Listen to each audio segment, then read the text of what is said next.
Good evening, everyone. Welcome to Sunday Live. And I'm sure you know that I'm Caleb. We'll be getting started soon.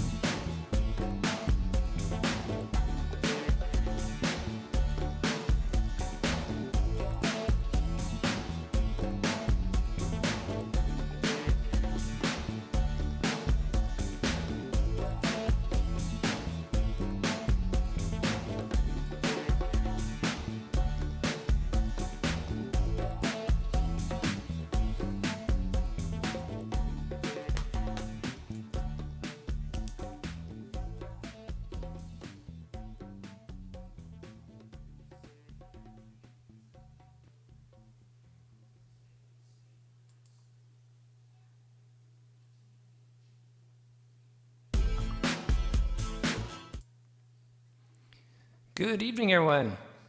You are watching Sunday Live with Caleb, and I see we have.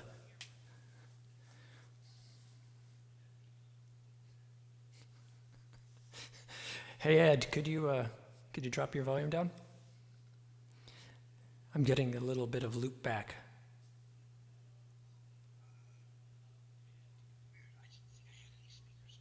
Oh, maybe it's, you know what I'm learning is there's always something every week. Oh, you know what it is? It's on my end. Hi, everybody, because I sent it out to YouTube and I'm listening to the YouTube version, making sure that that's broadcasting. So it looks like it's broadcasting on YouTube, and it looks like it's broadcasting on Facebook. Yay, okay. Whew. Thank you, Joe. People are starting to comment. And I just started paying $16 a month to add an online chat that merges all the chat rooms. And it's not working. I see eyeballs. It says eyeballs. Connected to Caleb.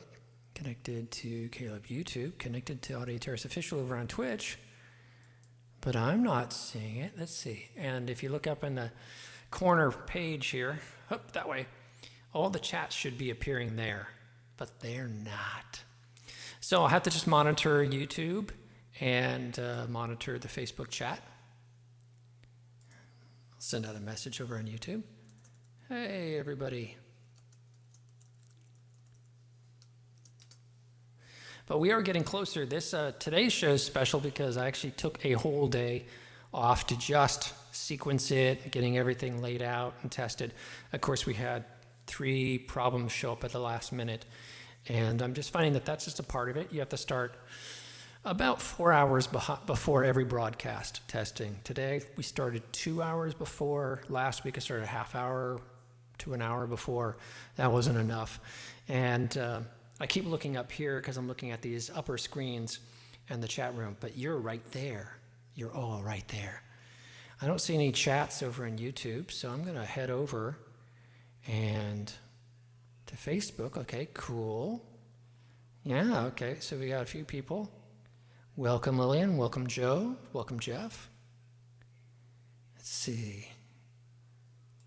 And I find this interesting that Facebook will always say you have 6 comments, but when you look, there are only 4 there. Don't know what that's about. But technology is very strange, and it's a house of cards, is the reality.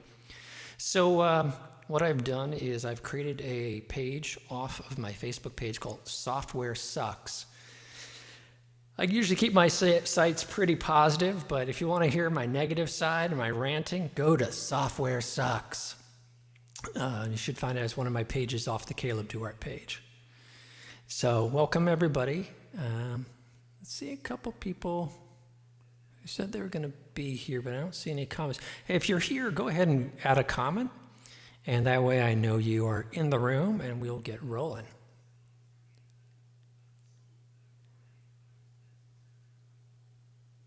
Aha, okay. Amber's here.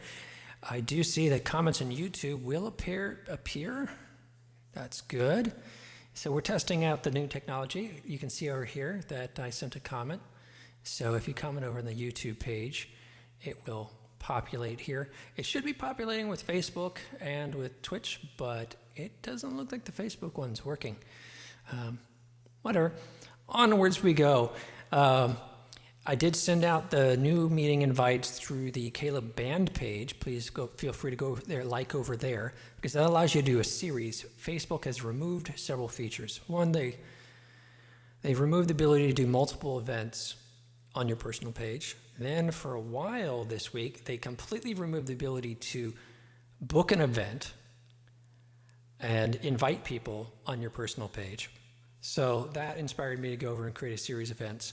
So if you added the series events over on the Caleb page, you'll get updates as we go along. Hey, Dina, great to see you. All right. Oh, okay. I'm being prodded to get the show on the road. Well, I am the show. All right. So enough of my technical woes. If you don't already know, Sunday Live with Caleb is happening at 5 o'clock to 6 o'clock every Sunday. That's Pacific time. I was encouraged and prodded by a couple friends, one who is on this chat room right now, to go ahead and have a fixed forum where I can present new music, tell you what's happening with my bands, my record label. And I thought that was cool, but it seemed a little purely self-serving, and it might get a little boring, after a while. So I thought I'd throw into the mix us having guests. So the idea is, not only will I throw in some of my music, what's going on with me, I will have each week a special guest, someone who's played a key role or a pivotal moment in my life and my music.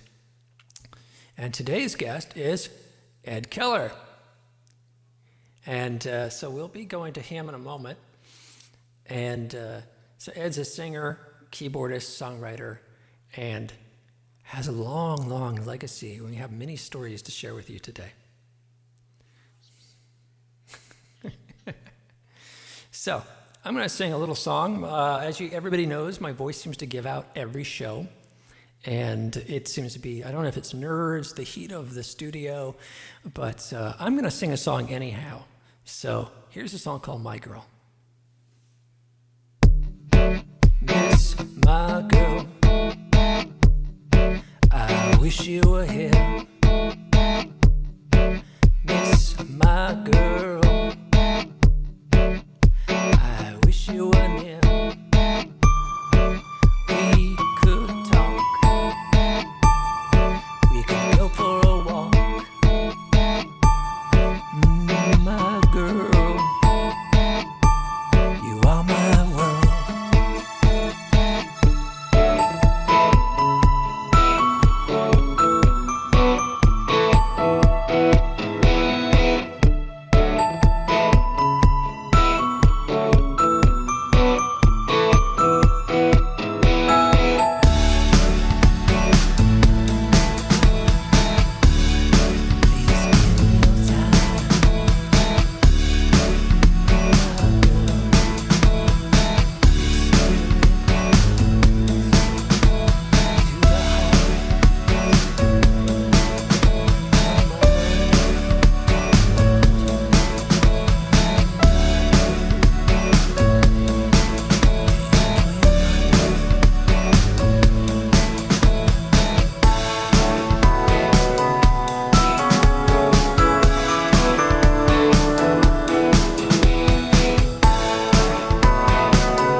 touch me now. I'm on my running feet to find you. Oh my girl, my girl. I'm on my running feet to find you. Oh my girl.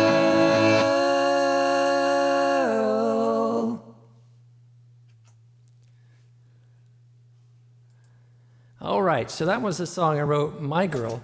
And it's interesting, I was encouraged after doing many years of audio terrorist to write some music my parents would listen to. So I grew up a lot of Hank Williams Jr., Neil Diamond, stuff like that. And so I thought I'd do more country-infused rock style piece. And that was the very first song I wrote in a popular pop fashion. I thought it'd go, very straightforward and hooky. And in the future, I will get this voice problem taken care of and be performing live on the show. So won't be anything else live today. The voice still hasn't come back. A little bit of trivia about that performance. I hope it was somewhat in sync because I sang it without hearing any music. That's one of the things that failed like 10 minutes before the show. It was working fine. So I had hopefully I was in key, somewhere near it, somewhere near the timing, and I just read the karaoke lyrics to get my timing. So I've been told never to apologize and tell the negative side of the story, but I always do. It's ingrained in me. I just have to, tell about the tragedies of my life. And if you've heard my music, there's a lot of that in there. But My Girl's a very positive song, dedicated to my wife today. She is down hiding away from the studio and all these things. So without further ado, do comment, let me know afterwards if that performance worked at all. I will keep on working on it, and I assure you in the next week, the vocal is going to be perfect. So enough of me talking. I'd like to bring my guest on board. And I mentioned Ed Keller as a longtime friend, and that all my guests are people that played a key role in my life. And I met Ed, maybe it was 82? I don't know, somewhere around there. I was a freshman in high school, and Ed was the cool guy in the music room. He would spend every lunch playing Beatles songs on the piano and singing, and we'd all sing along. And it was weird because the Beatles were always a band I liked. But suddenly, it was like the Beatles were these guys that we knew. They were like friends of ours somehow. Not the real people, but it's like their spirit. The songs were there, and the songs became our songs. And everybody would gather around, and that became the hub of this social group. And so one day, Ed was leaving the piano. He's walking out, and I was looking at him, and he suddenly spun on his heel. And he snapped his finger and pointed to me and said, "Turnstile." And he spun around and out the door he went. And for a long time, I got nicknamed Turnstile. And I still have a wrist bracelet that says Turnstile on it.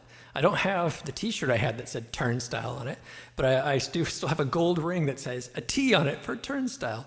So this name stuck with me for a long time. But it wasn't just any old name. It wasn't just a nickname. It was a nickname that was like Charlie and the Chocolate Factory. It was like the golden ticket. Because this name gave you access to a really cool community of people called. And I'll leave it there. So, hey, Ed, welcome. I hope you don't feel too embarrassed by that story. But what So tell me, what was that group that I got access to called? Because I'm going to have a sip of beer.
Well, think of it this way. I was a freshman. You were a junior.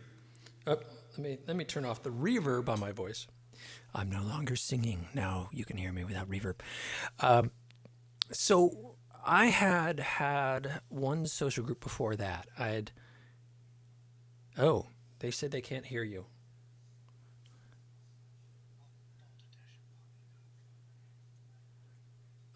Geez. Now that's not working. I can hear you, but desktop audio isn't working. That says it's working.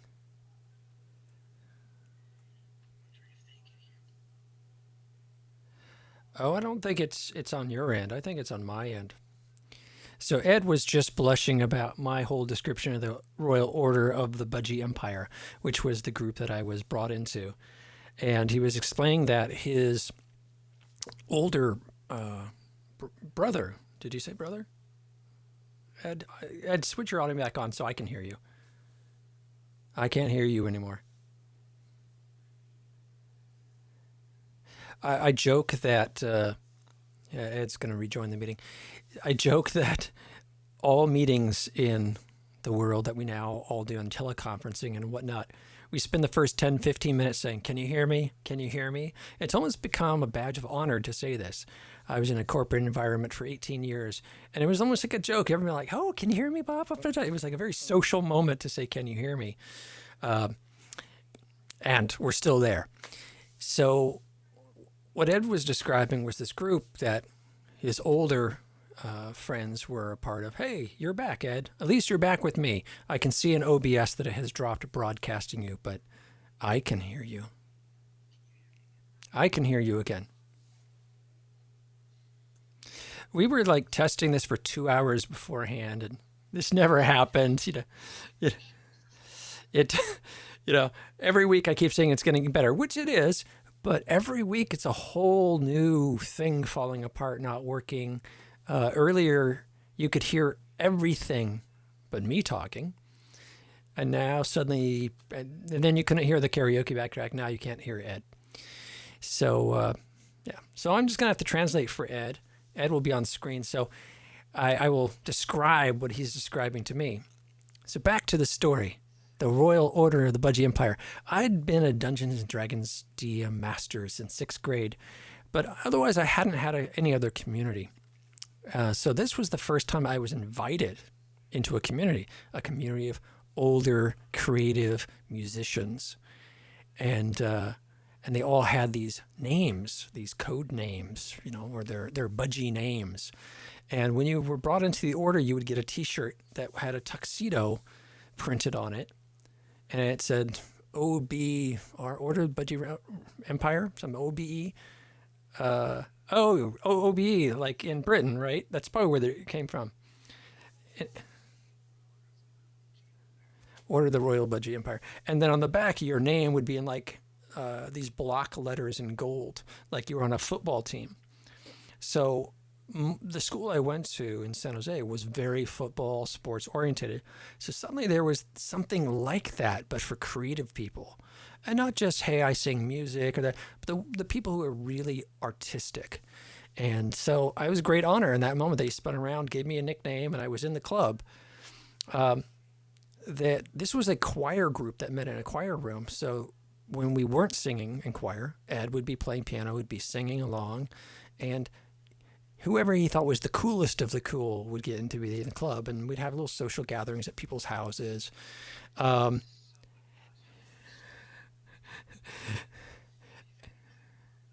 Ed's protesting because he's saying that's not how he saw it at all. He had a completely different experience. Well, what happened was Ed, being 2 years older than me, he graduated. And several people that had come into the Budgies were my age and my grade. So Paige Galloway, Paige, if you're listening, give a wave. Mike Jennings, give a wave. Mike will be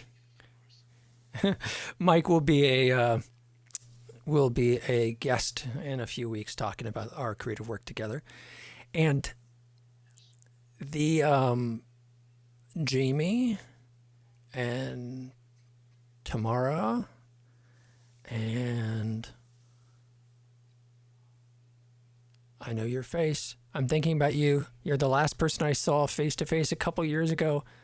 Oh, I feel so terrible. Fellow Portuguese woman. Names fall out of my mind just like that. Anyhow, so after Ed left, I sort of became the next de facto leader or gatherer of budgies at Oak Grove.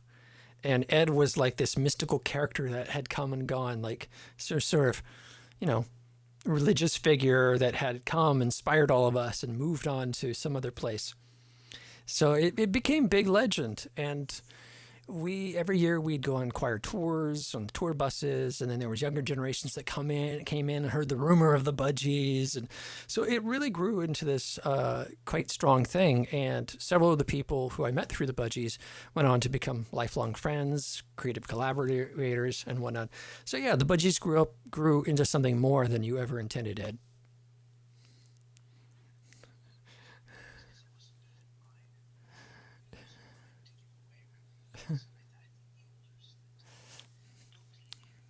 No one can hear you. So Ed's trying to protest. Oh, look at that. Hi, all. Sorry for the audio problems. So anyhow, so many years went by and Facebook got invented. And all my friends ended up on Facebook. And Ed posted something like, I'm in the doldrums creatively. I can't create any music, blah, blah, blah. And so I messaged him, being cheeky like friends who got me to do this show. I said, write me a song before you go to bed tonight, something like that. And he said, okay, or something like that.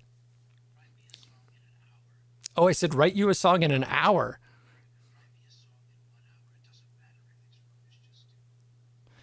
Oh, I said, write me a song in 1 hour. It doesn't matter if it's rubbish, just do it. And guess what? He did. So he did. He sent it to me, and I'd like to play you a demo of that song right now.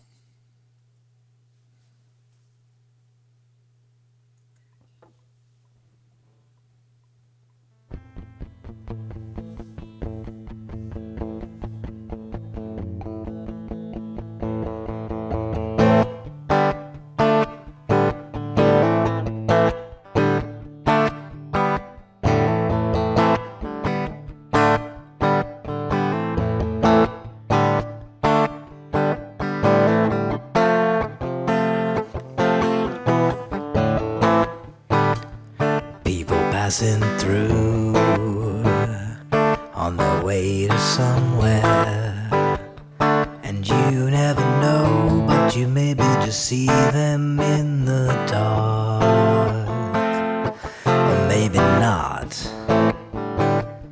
People slipping by on their way to nowhere, and it's not a place or a time or a happening in the and I know what you're thinking about her, and I know that you're thinking about her every time it's on your mind.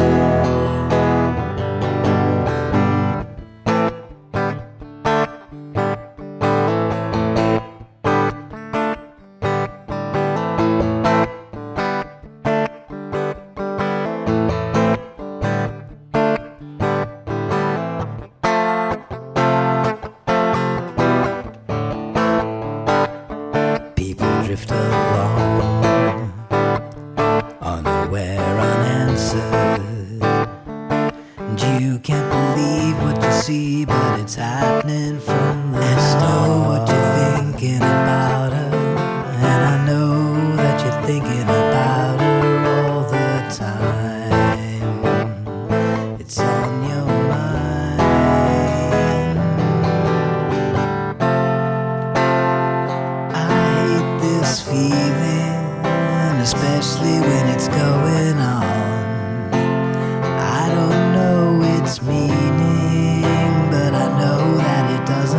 song. And if I took the time to see what I believe in, I could clear it from my mind.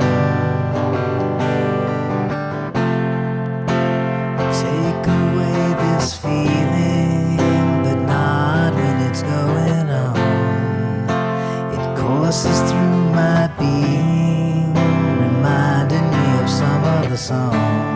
And if I take my time, the words still have no meaning, they just trickle down my spine.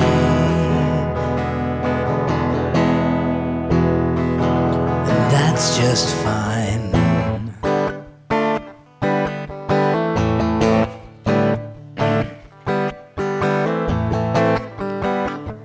People passing through on their way to somewhere, and you never know, but you maybe just see them in the dark. People slipping by on their way to nowhere, and it's not a time or a place or a happening in the park. People drift along, people passing answered, and you can't believe what you see, but it's happening from the start. Passing through, and I know what you're thinking about her, and I know that you're thinking about her, and I know passing through that you're thinking about her. Every time it's on your mind.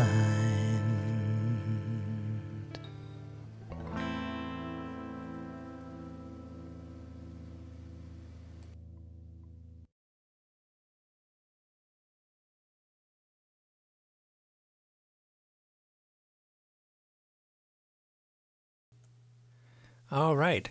So that song he called Turnstile, and he sent my way.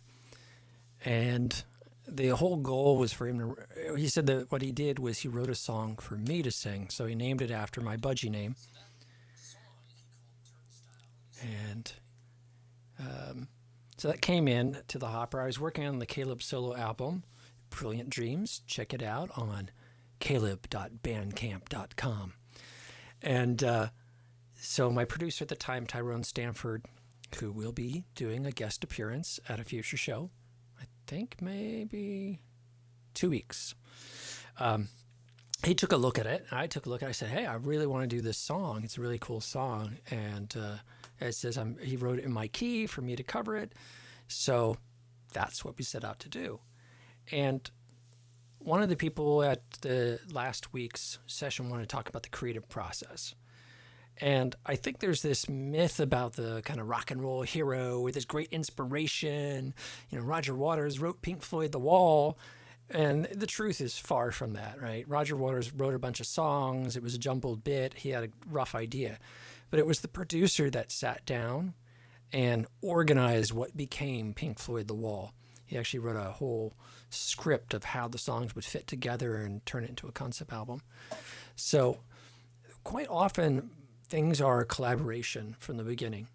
And even if you're inspired and you write the song, which is the vocal melody and the lyrics, all the other components, the tone, the mix, the drum beat that you like, those all come from multiple sources into a big pot of stew that we call that final song or tune that you listen to.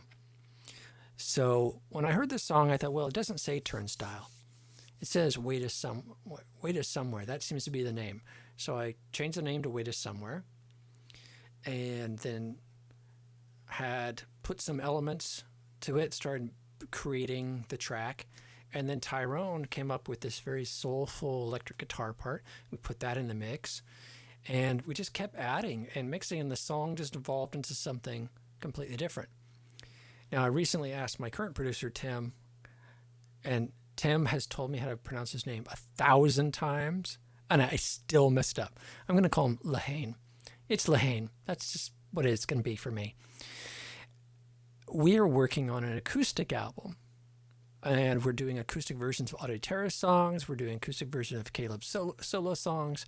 And the other day I'm like, oh my God, Ed's demo, that was acoustic. Well, no, okay, it's electric, but it could totally be translated to acoustic. So I'm hoping that Tim likes the track and we'll do an acoustic version of Way to Somewhere for a future release.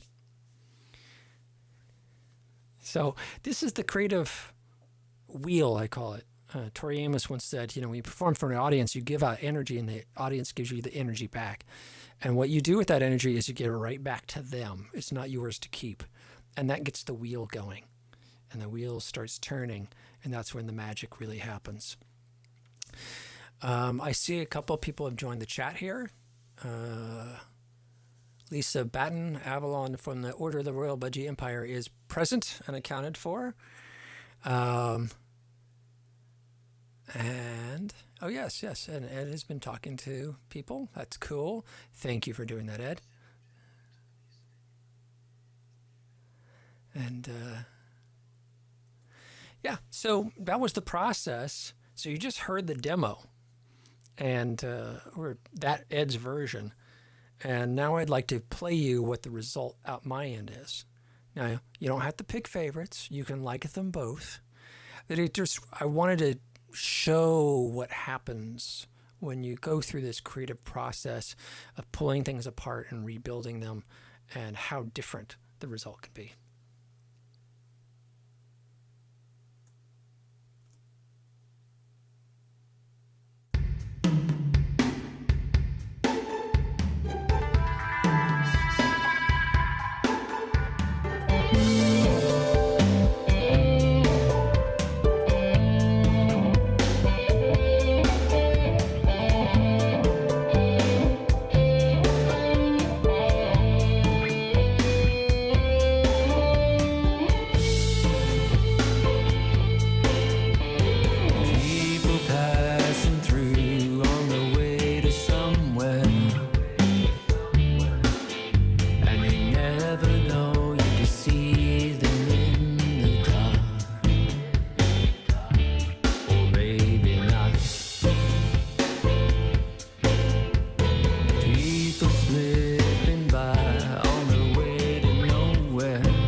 right, there you have it. Way to Somewhere from the Caleb album, Brilliant Dreams, produced by Tyrone Stanford.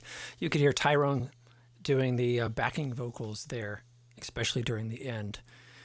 For folks that I see here, like Dina. Dina knows Tyrone. Dina was a part of the karaoke scene that Tyrone and I were a big part of. And we'll be having a future episode where we talk to Tyrone about the karaoke scene, what he's doing today, and all the adventures we had taking Caleb and Audio Terrace songs and turning them into karaoke and terrorizing karaoke joints, which was a covert operation. Listen to the future episodes, you'll understand. And there's also a documentary that was made about that. Okay, I'm seeing some comments here. We have hey, Jamie, another budgie is joined. And Joe, was that? Jamie in high school, last name was Tevis. I don't know. She might have, maybe she was one of those transitional folks who came in under me. You'll just have to message. Jamie will have to tell her story in the chat session. We'll have a breakout in the chat session. Joe Price, who is a person. Actually, Joe, I would like you to be on my show, even though we've never collaborated with musically in the way that most of my guests are lined up. You've been this figure. If you were death, you'd be an ominous figure, but you're not. You're like life. You're just like this vibe of the San Francisco Bay Area, the motorcycle clubs, and the science fiction conventions. You're just this guy, the Renaissance Fair. You're the guy everybody knows. So we'll have you. Tag me after this session, and let's find a calendar date where you can be on the show. Facebook's kind of showing me different stuff. It's weird. I'm kind of watching it for the first time. So Way to Somewhere, back to the song. So Tyrone produced that. He added the strings, the guitars, backing vocals, and just took it to a whole another place. And I told him what I wanted was I wanted the feeling of watching a crowd of people. I really loved that lyric, and I was on a business trip in Boston, and I was in Boston Commons just watching these crowds of people. And this was before we did that version of the song, and Ed's version of the song just kept washing over me. I'm like, yeah, that's the image. That's the image for the cover and for the video. So Ed, how did you feel about the changes that were made to the song?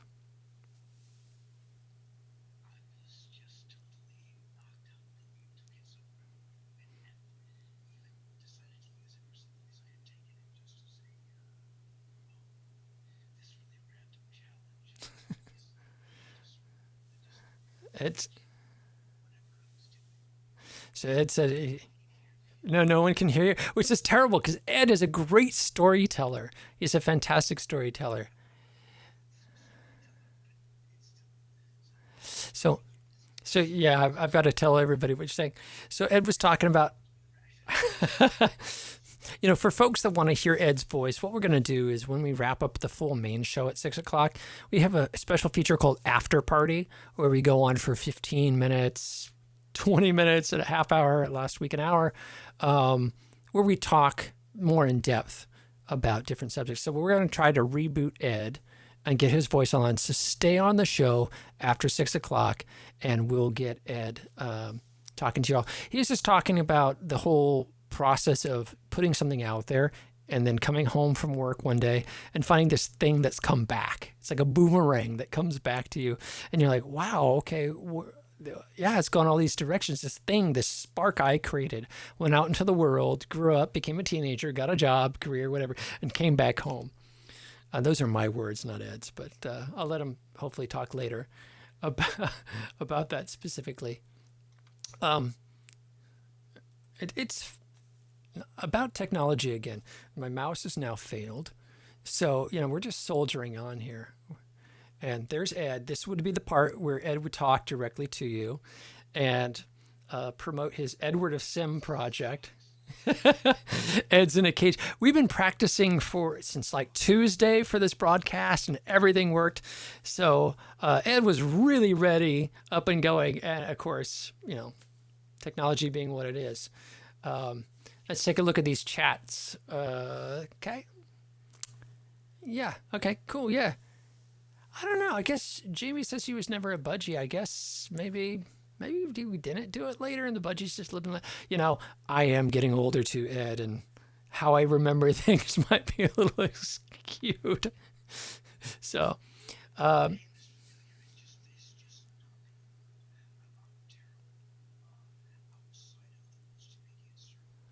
well,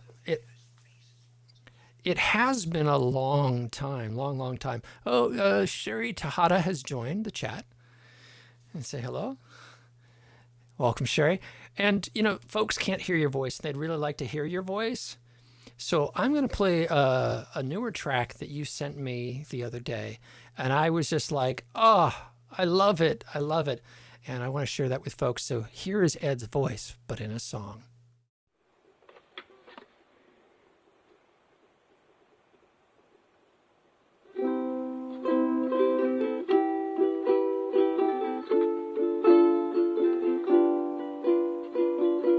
Hold on to your heart,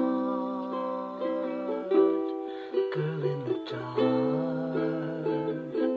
I'll do my best to let some light shine through on you.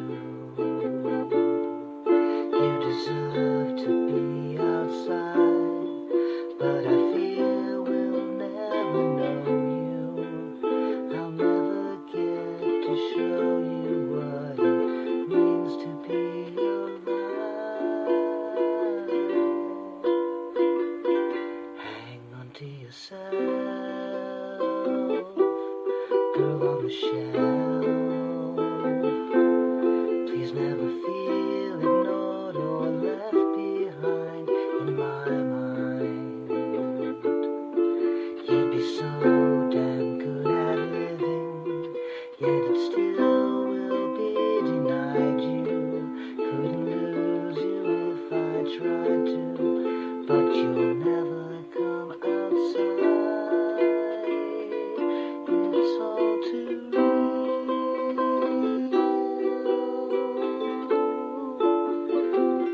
Can't help but feel.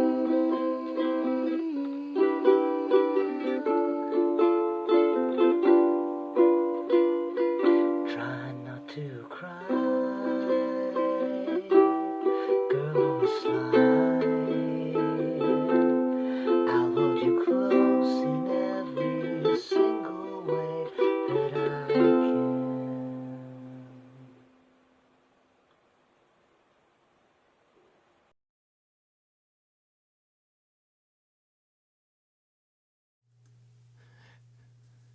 Hey, everybody. Welcome back. So that was Girl in the Dark. And it's a newer song by Ed. And he did that video and sent to me. I thought it was so precious and so beautiful. And we've had a bunch of conversations about the song and how it was made and whatnot. And I want to share that with you. But Ed is mute currently. So I think what we're going to do is maybe move on sooner to the reboot and go from there. But I hope everybody enjoyed Ed's song. And I think we should have a second episode with Ed. I think we should have, like, Ed should get in a month or whatever after the next set of guests come through. We should have a redo, an Ed 2, because he's produced so much music. We were sharing stories about how much music we produced and whatnot. And Ed not only has done his solo work, obviously there was the Beatles stuff. He did a Yes Band cover. He did just a whole range of stuff, collaborations with folks. And and he's being very self-effacing about all the stuff that you've done. But anyhow, so it's good that we can't hear Ed, because I'm going to speak for Ed. Ed is an incredibly talented, inspiring guy.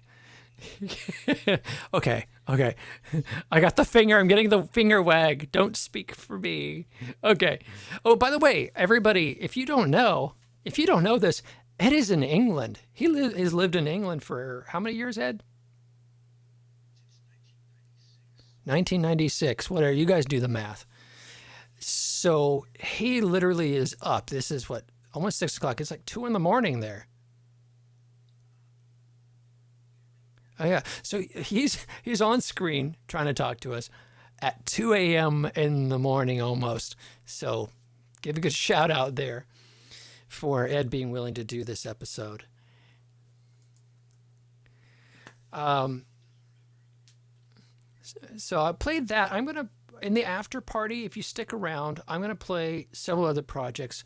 Ed did a project with John Ross Sabina, who folks that went to Oak Grove and were a choir will remember. Lovely guy. And they did a band together called Virgin Twin. In the after party, we're going to play one of the songs from Virgin Twin's album. And then after that, we're going to. Oh, Ed is correcting me. From one of the Virgin Twin albums. They did do a bunch of Virgin Twin albums. Three. Oh, okay. Well, still three. Like, how many people have got three albums? Okay, I know I'm crazy. I kind of pump out stuff all the time. But three albums is a lot of work. Oh, and in the chat room, it looks like James Tejada is also there listening. Thank you. Good to see you, James. For those that don't know, James in high school used to drop off like a stack of vinyl records on my parents' porch, just out in the public, maybe behind a plant. And I'd walk out and there'd be like 10 albums for me to digest. So he got me into Marillion. He got me into Kayak, all these progress, Frank Zappa, Eddie Jobson, some Jethro Tull stuff.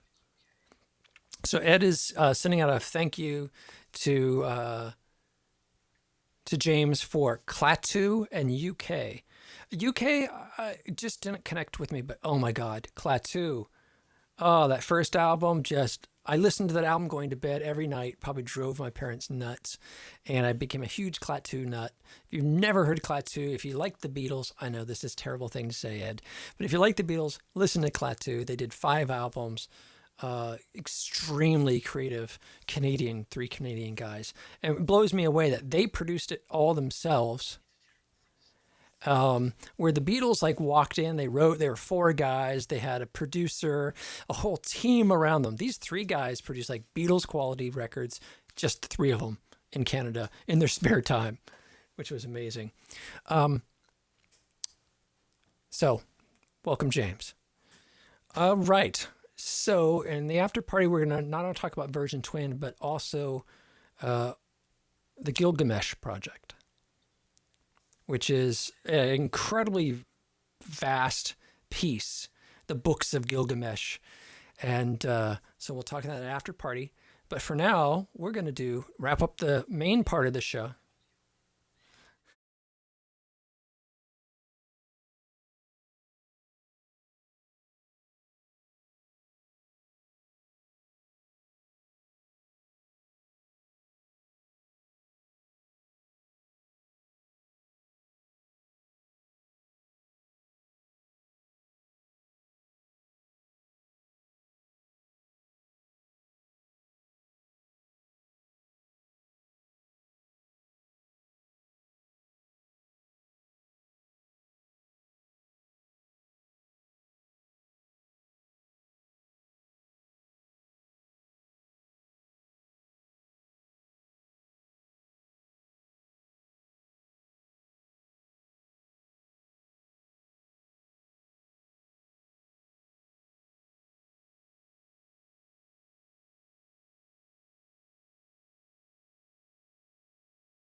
be here now, see where we go.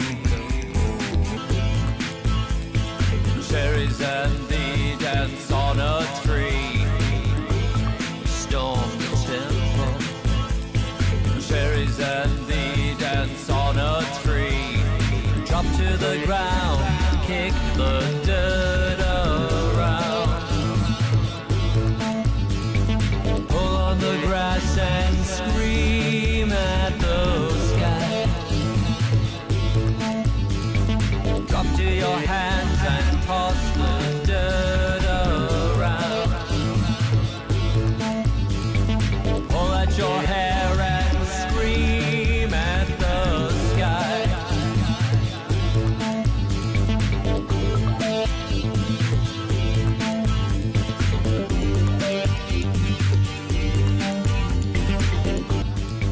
Drop all your shields, eat that dirt up.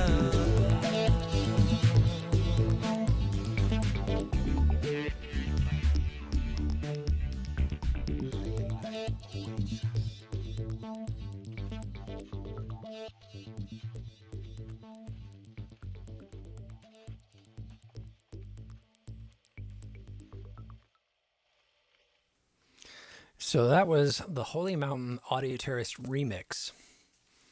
And Ed, you said you've always loved this song?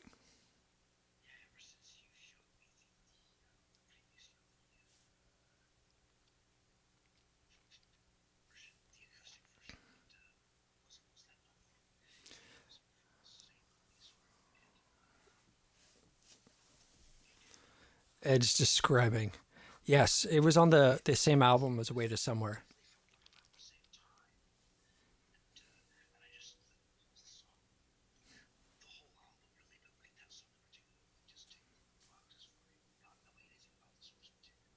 So he was saying that the song on the Caleb album, the original version, really ticked boxes for him and was his favorite track on the album. So very honored by that. Again, Ed, you inspired me. I was in choir and I was scared. I was scared to sing outside the group.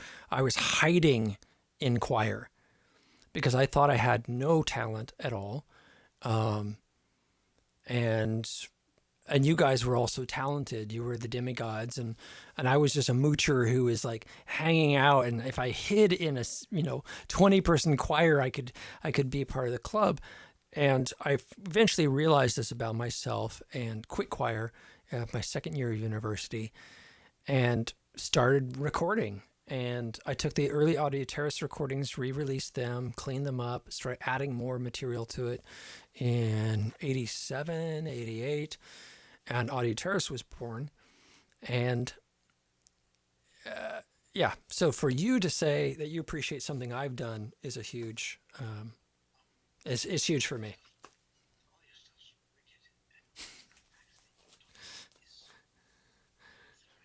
I wish you could hear the compliments Ed is giving me right now.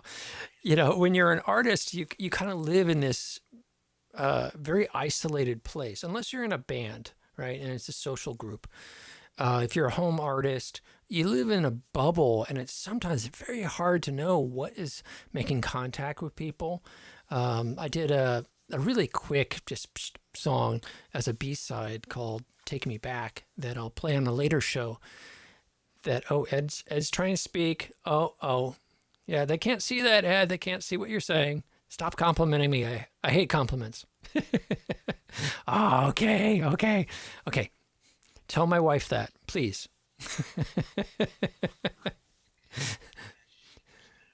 Aw.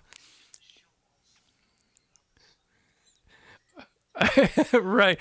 Ed was just saying that, your partner, and it knows how amazing you are, but also knows your other side. So true. So let's see who else is. We could have a Zoom chat. Yes. If Zoom would actually play. Hey, Jennifer. Good to see you. I apologize earlier. Your name dropped out of my brain, but that happens. I once called a friend of mine that I'd known for 10 years by a completely wrong name. and they were not happy because that was their least favorite name in the world. So, hey, Jennifer. Jennifer was again part of that crowd after you left that continued on with the spirit of the budgets. So I think Jim, Tamara, and Jamie were like a trio. They were like the triad. And I went through. I definitely had some. Now that I think about it, some hard times around that period, and the three of them, really helped me keep together. So thank you guys for joining today's session, and watching the show. So let's move on.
Hey, everybody. It turns out you haven't been listening to us because the audio stopped with the contact info. Sorry, they didn't hear that whole story about how Rob and Retread and another budgie had joined the conversation. Man, that was a good story. Anyhow, another budgie has joined this conversation, and so we're having a chat with him. Well, it's rough trade, my friend, you know. You try this out. And Rob Nidell, welcome. Thank you so much for joining. Ed's going to be typing back to you. And he was telling the whole story about the Porsche Club and how your parents met. And I was talking about sitting around at your house.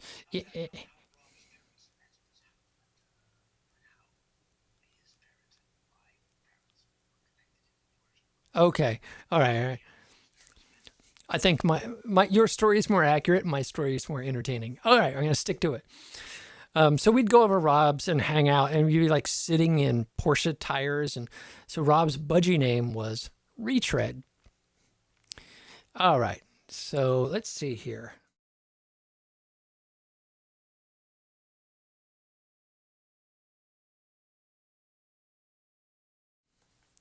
All right, so one of the things that this broadcast software is doing is it literally is taking my audio and dropping it out of certain screens.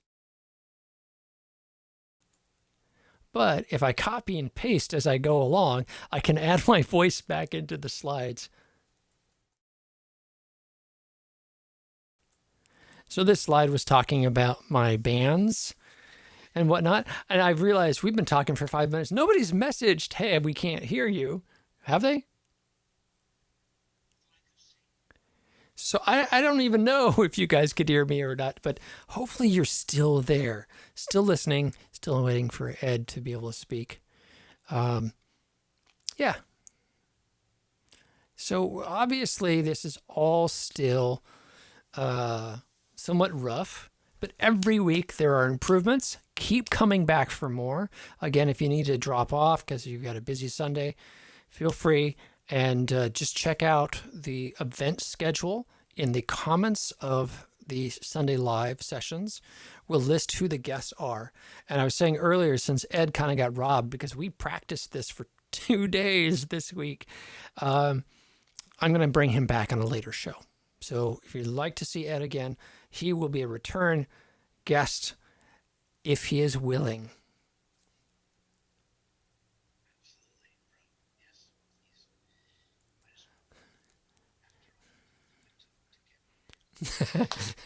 He talked about, because face those demons. He's going to face his demons. So he's going to face those demons. If you'd like to hear more of my Audio Tourist work, my Caleb work, go ahead and check it out on Bandcamp. And I had a whole thing for Rob about the sports car that's behind me and the years I've had it and how I'm going to sell it. And now we live in Seattle. It doesn't make sense to have a sports car because everything's a hill here and it's cold. So you realize why they have 4-wheel vehicles all over the greater Seattle area. It's just not practical to have a 2-wheel vehicle in this terrain and this temperature. So sadly, the car behind you we're going to try to shoot a music video with it, and then it will go on the sales market. So again, stick around for the after party, which we're kind of already in. And I'm going to go ahead and hang up with Ed and see if we can get him back. So Ed, I'm going to go ahead and close the Zoom meeting, and let's see if we can add you back in.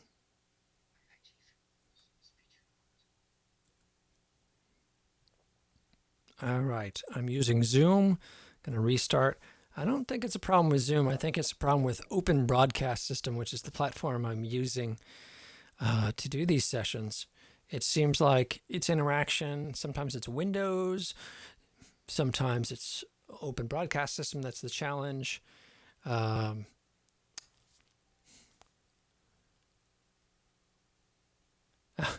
Ed's going to take a potty break, and he will be right back. So again, welcome for the after party. I'm going to go take a look over at Facebook Oh, I see. It's kind of running the messages backwards, which makes it really difficult to see what's going on. That's why we were trying to get the Restream chat working for this session. But it seems like it's working from YouTube, but it's not working from Facebook, where most people are. And YouTube seems to be offset by a certain amount of time. And over on Twitch, don't know exactly what's happening on Twitch yet. We'll see if we get some gamers over there. So Ed agreed to do this session, and doing a show like this can be stressful to people.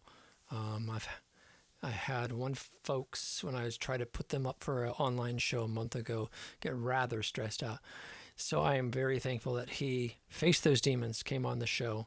And I thank you for all you guys tuning in with the ongoing challenges to the technology.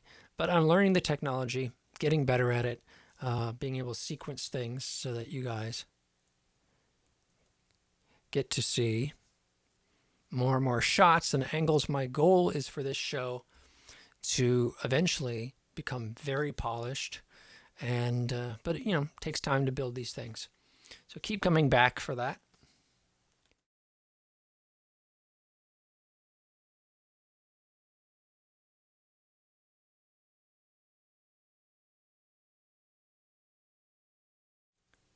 But I do want to thank you for watching today's show.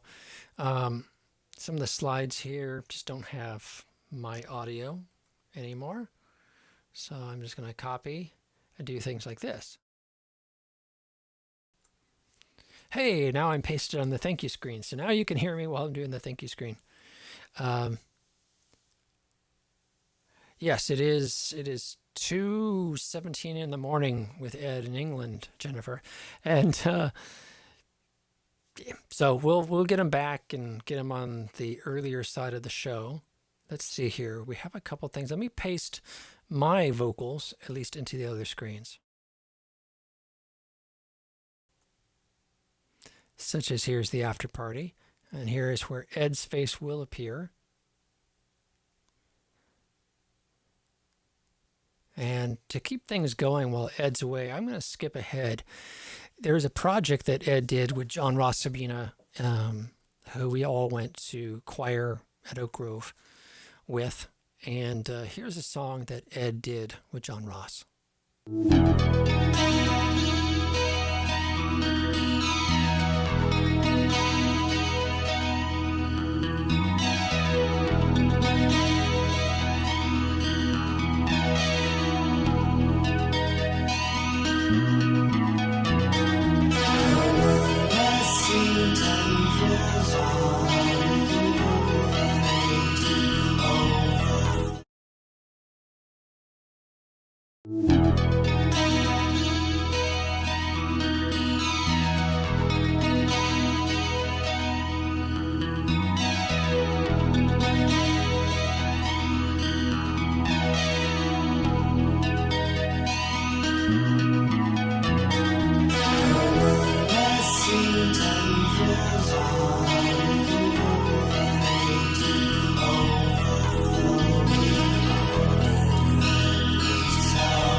Hey, everybody. That was a song by Virgin Twin, 3 albums that Ed Keller and John Ross Sabina did. Check them out online. Very Robin Hitchcock. Like, if you're a Robin Hitchcock fan, definitely check out Virgin Twin. I thought that was very dreamy. And sorry for the false start, but again, still figuring out the technology. Oh, folks, are you hearing Ed?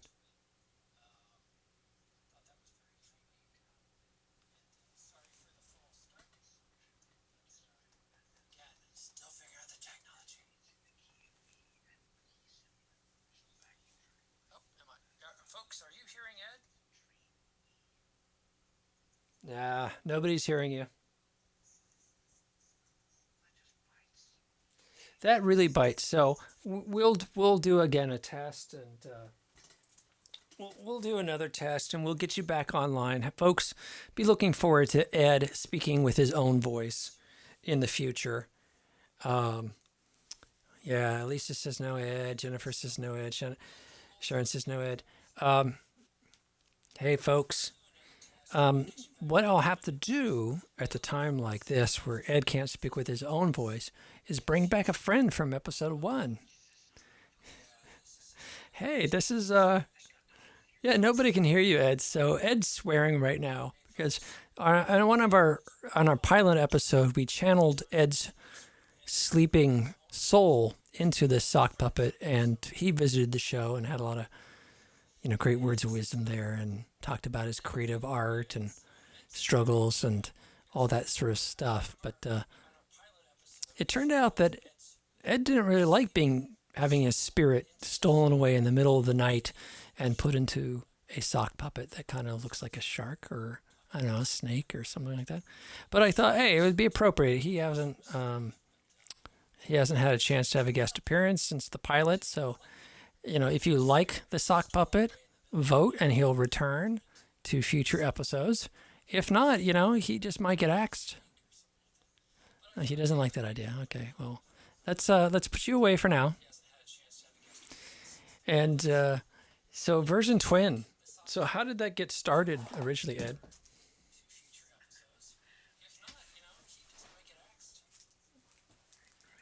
Yeah, you can type while you talk. You can type your answers. Everybody watch the chats for Ed to type the response to my questions. This is a multimedia interactive experience.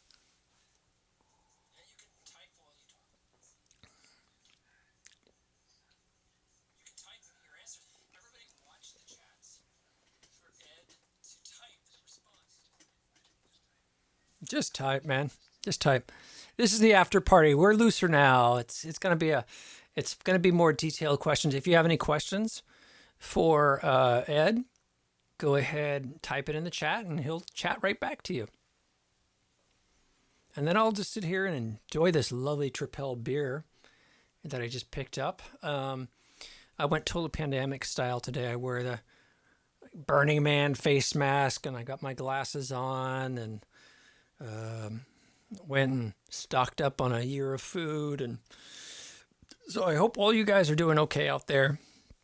Do make sure you got some backup supplies. It looks like this is going to be a long haul in one way or another. So take care of yourself. And just for the record, I am not a survivalist, even though that's what my wife is now thinking that I am, because I just showed up with, shall we say, quite a lot of canned goods now are stored here. And I made sure that I had some good beer, because what's the point of going through the apocalypse if you can't have a good beer, right? And that's just my idea. I see Ed is typing here to the group. And Ed, you'll be happy to know that Lillian does not like Mr. Puppet. Or she doesn't like socks. Like, I'm not really sure if it's the puppet aspect or the sock aspect that is more offensive to most people. Oh, unauthorized representation. Your soul was placed in something without your permission, and that thing represented you.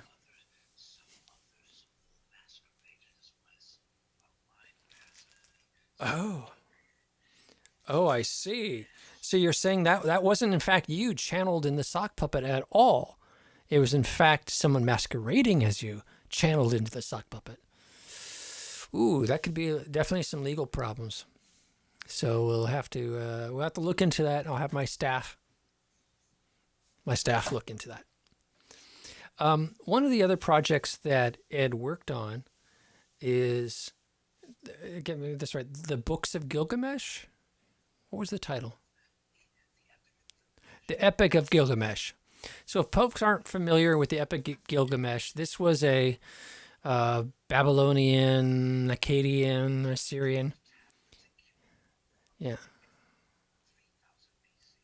So fast forward 5,000 years ago, and the few areas that had civilization in the world, and one of them was in Mesopotamia, nowadays Iraq, and there were these cuneiform tablets that told stories of the legends of a great hero, and those legends were common and talked about at the time that the folks from what's now Israel were enslaved in that area.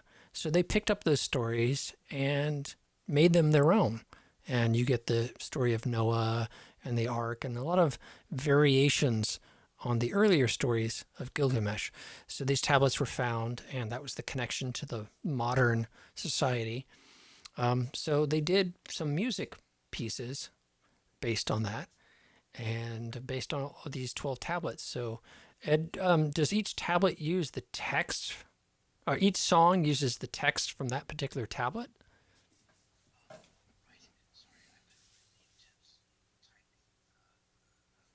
Ed's been intensely typing to people, so.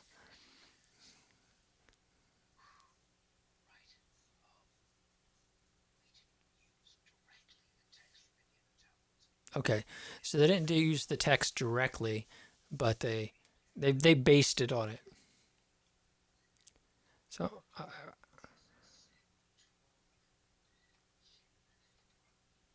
he's doing some research. I'm going to show you guys a teaser.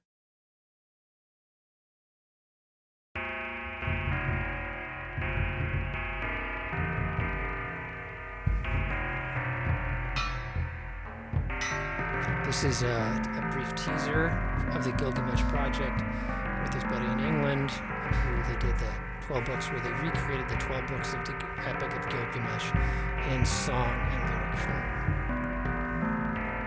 And this is them goofing around in the studio.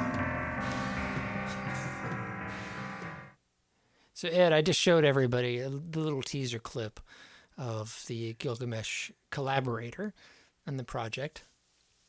And it is so weird because you'll tell me stuff and I'm hearing all these great stories and I'm trying to throw them back at people, but it is rather odd that I'm speaking for you. So Lillian wants to know that when you're going to be back.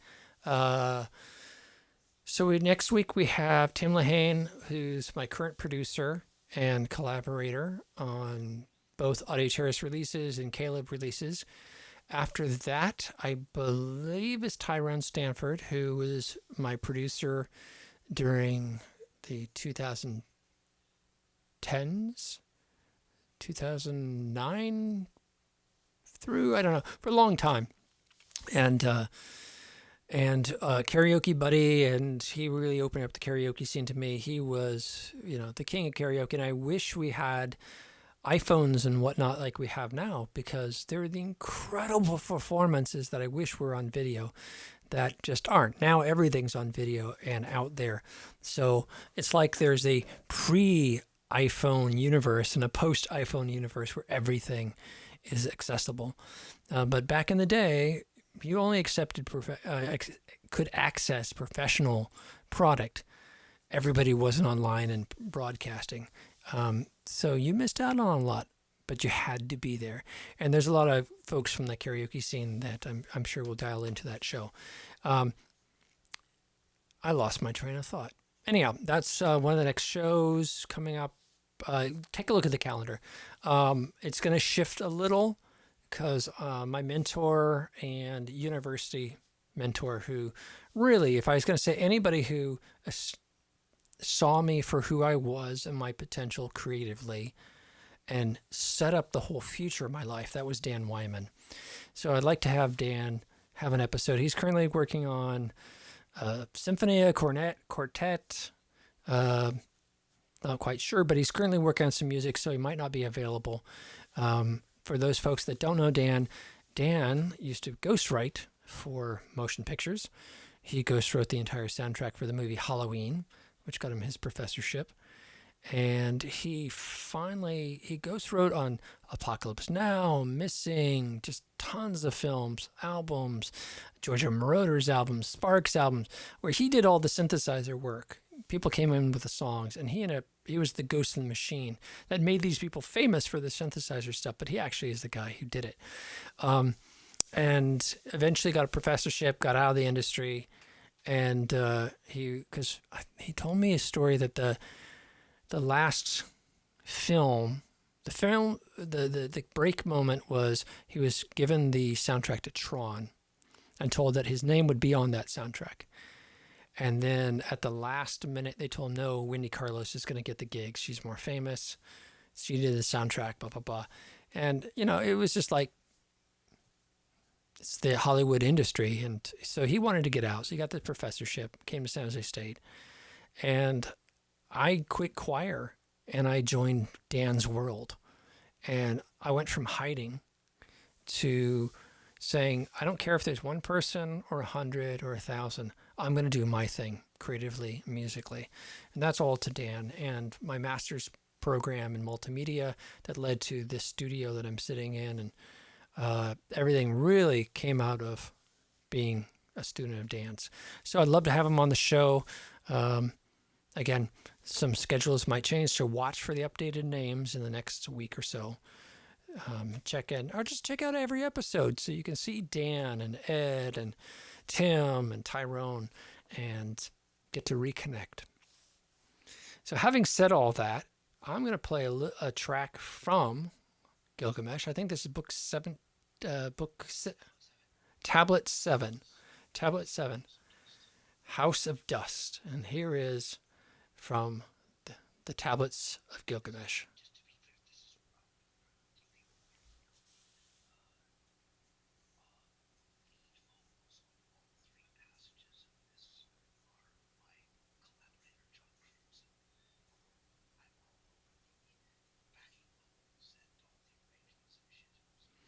So Ed was just saying that he's not the lead vocalist on this particular track.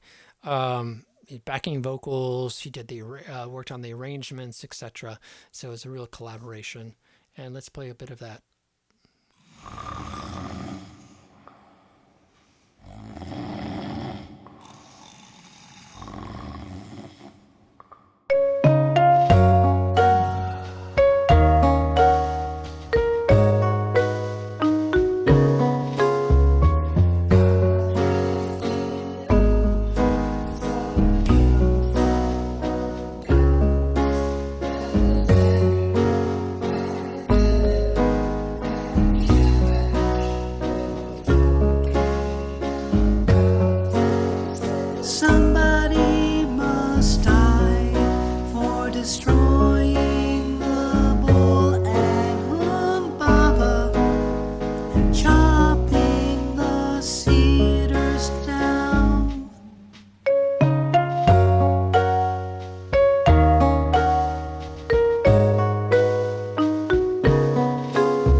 gave you a sensible mind. Why must you go about uttering improper things? Enkidu's lost it, it's easy to say. But why have the gods singled him out for death and not me?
How can you heap all these curses on Shanghai the harlot? She who gave bread to you, gave you grand garments and led you to your Gilgamesh.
I find it interesting because, so we just started going into the next tablet. So it's, no. Oh, I just cut off part of the tablet.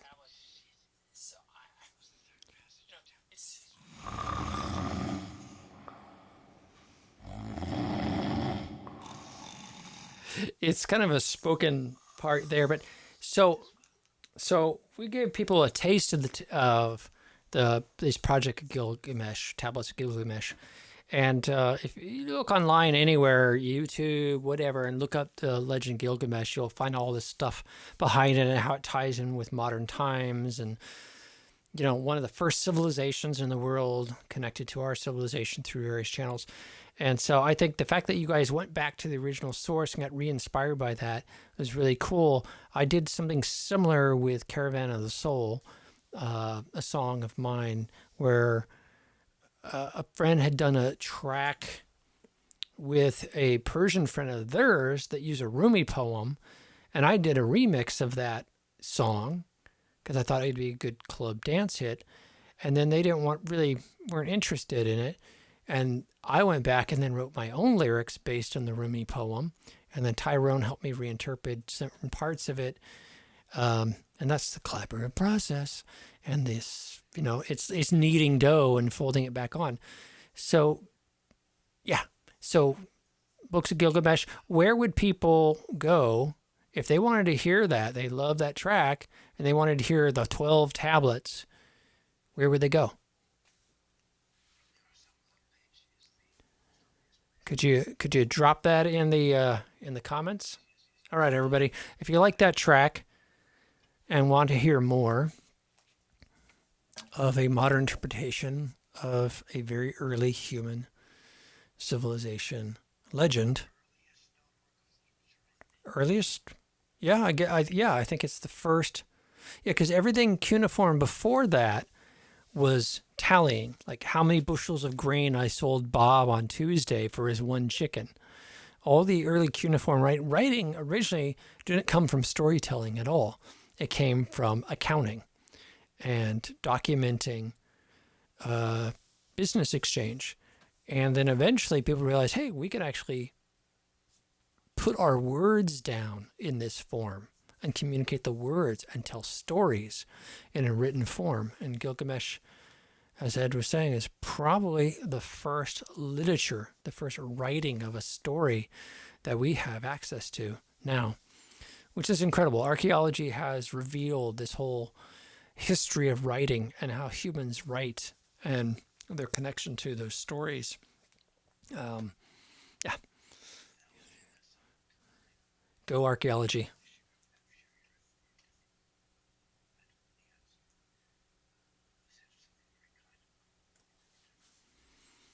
Okay, so Ed's added the link to the Gilgamesh project, and he's getting some comments and kudos there.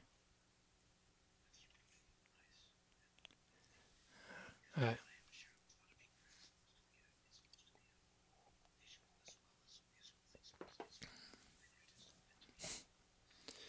And this is one challenge. I was thinking, I did a album 7 years ago called Hypochondria about a viral plague that you just don't know in the story. Is it biological viral? Is it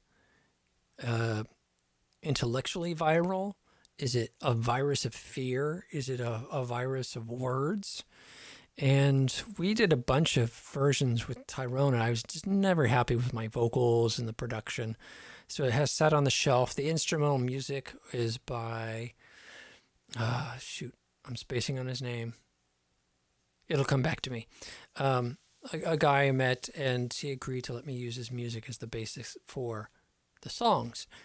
And so I have the instrumentals available on the Audio Terrace Bandcamp, but I still have never released the vocal version. I feel like it's unfinished. So I got, for every album I put out, I've got 5 of them unfinished, floating around. It's really challenging. Ed was just talking about how this project was supposed to be more for a stage performance with a band and actors and whatnot. So they put it up on SoundCloud just as an example of what the final show would be. So for them, the project isn't done. But for you and I listening to that song, like, oh my God, that's a great song. I want to hear the album. And for them, they're like, why would you listen to the album? Because the stage show isn't done yet. So we're just talking about that aspect of the creative process and how you can end up with a backlog of in-process productions. I just... in a couple of weeks, the Tapestry album, which is an instrumental version of the first Caleb album, will be on shelves, so to speak. And I realized I really love listening to it as an instrumental, and so that's coming out. And it's like you got these alternate projects where you're like, this is just instrumental version of my music, and you're like, no, it's kind of a soundtrack. Why not release it as a soundtrack as well?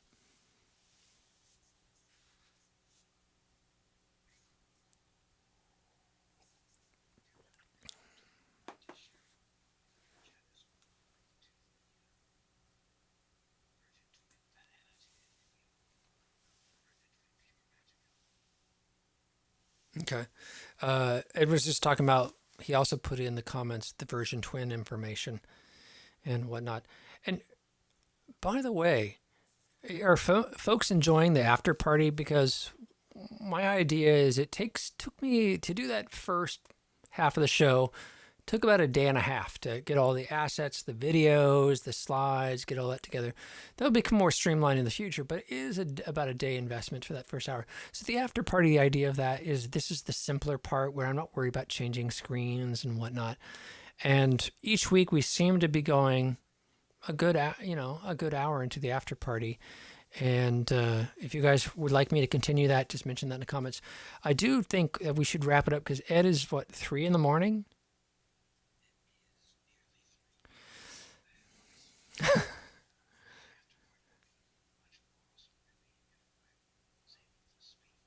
He's saying the after party would be much more awesome if he was able to speak. I agree, and everybody on this broadcast agrees that we'd love to hear you, love to have you back on a future show. He's being self-deprecating now about his voice and blah blah blah. He should just stop. He should just stop. Whatever, Ed. No one can hear your complaints. So again, it's about 3 a.m, so we're going to go ahead and wrap up the after party. Thank you so much for watching. Thank you so much for supporting this broadcast by watching, being present, being in the chat. And each week we're going to continue to perfect the show until it is freaking rock solid. And we will just continue on. I'm not stopping. I made a commitment and a financial commitment recently to doing this show for at least a year. So please stick with us and look forward to seeing you next week. And Ed, thank you so much for not worrying about the shit. Can I say that? Not worrying about stuff and being with us here today.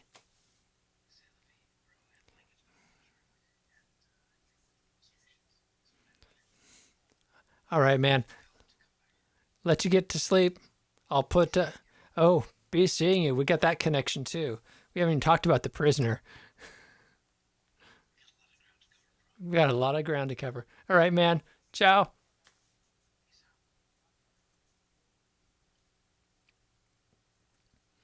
All right. I wrapped up with Ed there. And thank you again. Greatly appreciate it. This show has been awesome because I've been able to reconnect with people and talk to them. We do usually a couple hours of testing before each show, and Ed and I did testing several days in advance of the show. The technology is just not very robust. That's just the reality of it, and we all live with that technology that's bucky, and we just soldier on through and do something creative. So never worry about what you're doing, and never worry about, is my voice bad? Hey, my voice was not good today, but I still did it. You just get out and do. And what you'll find is every once in a while, you do enough, something magical will happen. Something in your life that if you never tried, you never would have experienced. I'll leave you with that note. Thanks again. Have a great night. Stay safe out there and see you next week. Bye-bye.